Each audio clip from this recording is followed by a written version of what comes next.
Hello guys, welcome back to my channel. நான் மஞ்சுமதி. இட்லிக்கு எப்படி சாம்பார் சட்னின்னு ஒரு டேக்லைன் இருக்குமோ, அதே மாதிரி தோசைக்குன்னு சொன்னேன்னா இந்த சட்னி சூப்பராக இருக்கும். இதை ஒரு காய்கறி வச்சு தான் செய்ய போகிறோம். இதில் தான் செஞ்சிங்கன்றதை நம்பவே முடியாது, அந்தளவு டேஸ்ட்டாக இருக்கும் தோசைக்கு.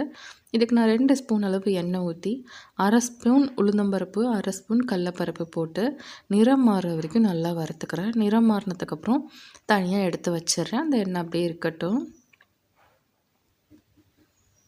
இப்போ எல்லாத்தையும் தனியாக எடுத்து வச்சதுக்கப்புறம் உங்கள் காரத்துக்கு தக்கவாறு மிளகாய் போட்டுக்கலாம். 2 மிளகாவும் கலந்து போட்டுக்கலாம். காய்ஞ்ச மிளகாய், பச்சை மிளகாய் ரெண்டுமே மிக்ஸ் பண்ணி போட்டுக்கலாம். பூண்டு, பச்சை மிளகாய் நல்லா வதங்கினதுக்கப்புறம் வெங்காயம் போட்டுக்கலாம்.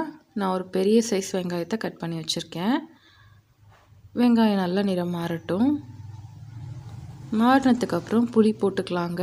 அரை லெமன் சைஸ்லேயே பாதி அந்த மாதிரி போடணும்.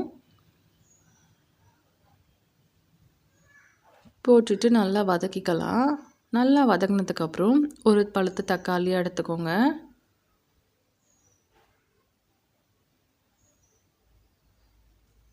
தக்காளி நல்லா வதங்கட்டும். நம்ம தக்காளியும் புளியும் போடுறனால நீங்கள் மிளகாய் உங்கள் காரத்துக்கு தகுந்த மாதிரி போடுங்க.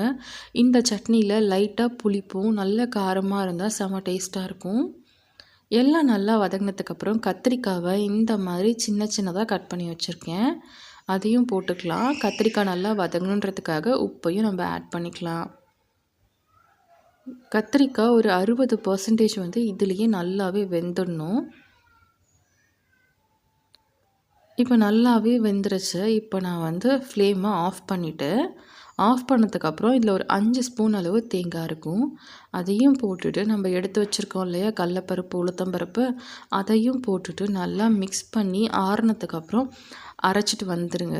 தண்ணி அதிகமாக ஊற்றிக்காதீங்க. இந்த மாதிரி கொஞ்சம் திக்காக இருந்தால் தான் நல்லாயிருக்கும்.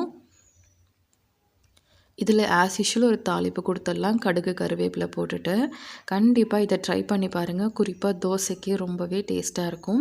ட்ரை பண்ணி பார்த்துட்டு எப்படி இருக்குன்னு சொல்லுங்கள். தேங்க்யூ. டாடா, பாய். அப்படியே நம்ம சேனலை சப்ஸ்கிரைபும் பண்ணிவிடுங்க.